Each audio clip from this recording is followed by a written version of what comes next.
जय हिंद बच्चों। आपको मैंने पाठ 4 पृथ्वीराज चौहान पढ़ाया।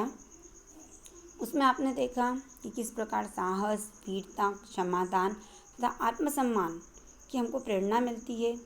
इस पाठ में पृथ्वीराज चौहान के द्वारा किस प्रकार साहस दिखाया गया, वीरता दिखाई गई, क्षमादान दिया गया तथा आत्मसम्मान रखा गया। ये सभी बातें हमें इस लेसन से सीखने को मिलती है। अब इसमें कुछ शब्दार्थ दिए हैं, वो आपको अपनी कॉपी में लिखना है। उसके बाद सोचिए और बताइए। या आपको ओरल या आपको कॉपी में नहीं करना है। फिर किसने किससे कहा, मैं हिंदुस्तान को कभी हानि नहीं पहुंचाऊंगा। ये बात कही थी मोहम्मद गौरी ने पृथ्वीराज चौहान से। तुम्हें यह विजय मेरी वजह से मिली है। ये बात जयचंद ने मोहम्मद गौरी से कही थी। गौरी को परास्त करने का आपको एक सुनहरा अवसर मिला है। ये बात चंद बरदाई ने पृथ्वीराज चौहान से कही थी। लेकिन मुझे पता कैसे चलेगा कि गौरी कहाँ बैठा है। ये बात पृथ्वीराज चौहान ने चंद बरदाई से कही थी। ये किसने किससे कहा, ये आपको बुक में ही फिल करना है। अति लघुत्तर। दिल्ली के शासक कौन थे? पृथ्वीराज चौहान। पृथ्वीराज चौहान से ईर्ष्या कौन करता था? मोहम्मद गौरी। संयोगिता कौन थी? उनका विवाह किसके साथ हुआ? संयोगिता राजा जयचंद की पुत्री थी तथा उनका विवाह पृथ्वीराज चौहान के साथ हुआ था। अब लघुत्तर। स्वयंवर के दौरान पृथ्वीराज को अपमानित करने के लिए जयचंद ने क्या कदम उठाया? तो आपने जब पाठ पढ़ा, जब उसमें देखा है कि स्वयंवर के दौरान पृथ्वीराज को अपमानित करने के लिए जयचंद ने पृथ्वीराज का पुतला बनाकर द्वार पर रखा, जिससे कि सभी राजाओं के सामने पृथ्वीराज चौहान द्वारपाल के रूप में दिखाई दें और उसका अपमान हो। तो ये आपको इसके उत्तर के रूप में लिखना है। जयचंद और मोहम्मद गौरी के बीच क्या संधि हुई थी? आपने पाठ में पढ़ा, जयचंद और मोहम्मद गौरी के बीच संधि हुई थी कि वो लोग मिलकर पृथ्वीराज चौहान पर आक्रमण करेंगे, हमला करेंगे और जो राज सिंहासन है पृथ्वीराज चौहान को हराने के बाद दिल्ली का पूरा शासन जयचंद को मिल जाएगा। तो ये उनके बीच संधि हुई थी। ये आपको लिखना है। फिर है दीर्घ उत्तर। मोहम्मद गौरी को मारने के लिए चंद बरदाई और पृथ्वीराज चौहान ने मिलकर क्या योजना बनाई?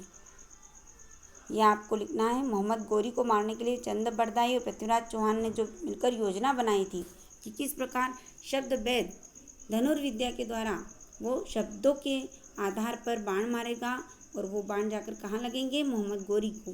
तो ये जो योजना उन्होंने बनाई थी, ये आपको कॉपी में लिखना है। पृथ्वीराज चौहान के साहस और वीरता का वर्णन अपने शब्दों में कीजिए।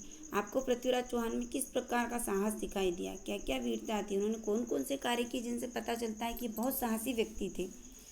यह आपको लिखना है। दोहे का अर्थ स्पष्ट कीजिए।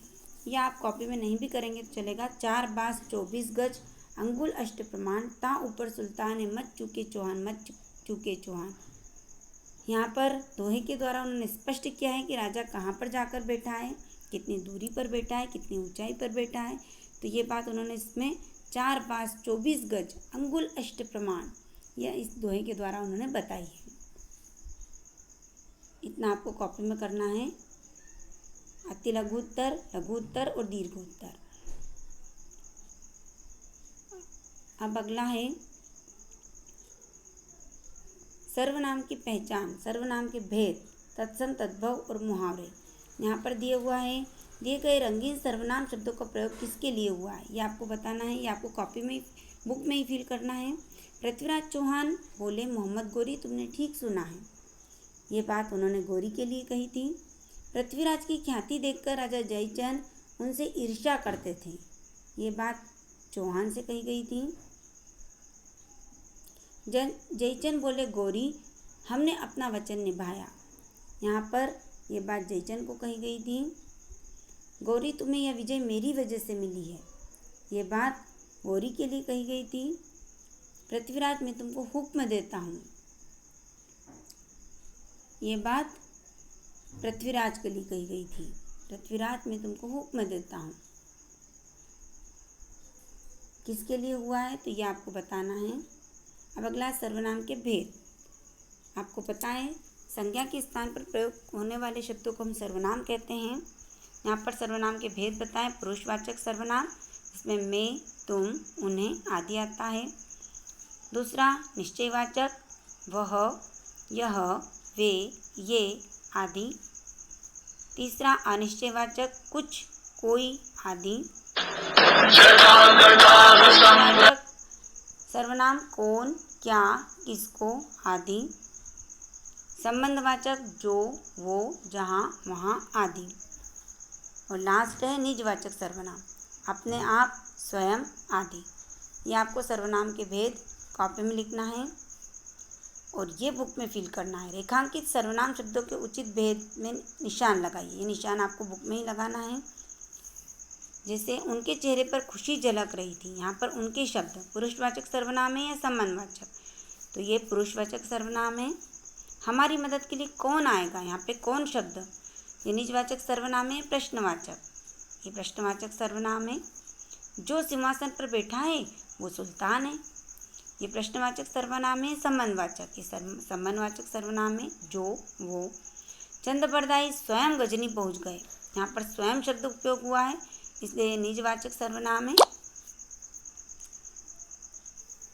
उन्होंने बंदी गृह के बाहर किसी की आवाज़ सुनी, यहाँ पे किसी शब्द, तो ये अनिश्चय है इसलिए यहाँ पर अनिश्चयवाचक सर्वनाम है। यही अच्छा अवसर है, ये यहाँ पर ये शब्द आया है इसलिए निश्चयवाचक, यहाँ पर बताया गया है कि ये ही, हाँ, निश्चयपूर्वक बताया गया है इसलिए निश्चयवाचक सर्वनाम है। तो ये आपको बुक में ही फिल करना है। अब यहाँ पर देखिए, वे शब्द जो संस्कृत भाषा से जैसे थे वैसे हिंदी भाषा में आ गए उन्हें तत्सम शब्द कहते हैं, जैसे निंद्रा, दुग्ध। और वे संस्कृत शब्द जो हिंदी में कुछ परिवर्तन के साथ प्रयोग लाए जाते हैं उन्हें तद्भव शब्द कहते हैं। अब यहाँ पर कुछ शब्द दिए हैं जैसे शादी, हराना, दरवाज़ा, माफ़ी, कमरा, आँख। इनके आपको तद्भव शब्दों से तत्सम रूप छाँटकर स्वयं लिखना है। रेखांकित वाक्यांशों के स्थान पर दिए गए मुहावरों का उचित प्रयोग करके वाक्यों को लिखिए। पृथ्वीराज को पराजित करना बहुत कठिन काम है, यहाँ पर ऊपर दिया हुआ है, इसमें से कौन सा वाला आएगा ये आपको लिखना है। बहुत कठिन काम करना। बदला लेने का सुनहरा अवसर पाकर गौरी बहुत खुश हुआ, बहुत खुश होना। उन्होंने दुश्मन की सेना को बुरी तरह हरा दिया, बुरी तरह हराना। गौरी के आक्रमणों से उनके राज्य का कुछ नहीं बिगड़ा, तो यहाँ पर कुछ नहीं बिगड़ा, तो ये आपको मुहावरों का उचित प्रयोग करके यहाँ पर जो वाक्य दिए हैं उनके आधार पर आपको बताना है।